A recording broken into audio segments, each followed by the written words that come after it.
Alright, today I'm going to be going over the setup and small maintenance items on the printer here. So first things first, obviously this is how it comes. You're going to get a roller pin and a piece of paper, put them together. Take it back here, make sure the paper is going over the top. And then with even pressure on both sides, clip it in. Both sides will click, obviously. Take it, kind of start feeding it through here. It's not going to go all the way through. This is obviously with power off first. Press this little yellow tab, feed it through, will come up. Go ahead and close this. Now, this part's a little important because there it clipped, but it's actually not closed all the way. So it's important when you're doing that to come down here at the bottom and apply enough pressure to make sure it actually clips in all the way.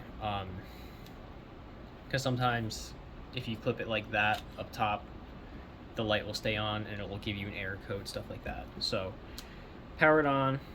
The light should be green at this point. Again, if you only clip it halfway like that, the light will stay on. So you got to come down here, make sure it's actually clipped all the way. So at this point, you're ready to do a test print.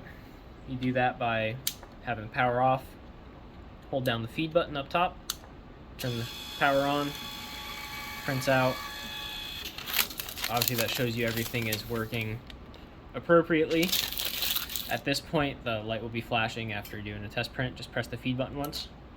That resets it. You're ready to go ahead and test it. Make sure your specific logo and everything is on the printer if you have that. So that's the basic setup for it. Now, little maintenance things that you might run into, obviously changing the paper. You just come underneath here, pop this out, and then go ahead and replace it with a new roll. There is a low paper sensor right here. Obviously we have it blocked off, so it just thinks there's always paper there. If you want to use that, you can peel that off. That is adjustable here on the side. You unscrew this, that slides up and down. That just calibrates how soon it says that the paper is out. If you get any jams, that's probably going to be in here in this area. Stuff like that.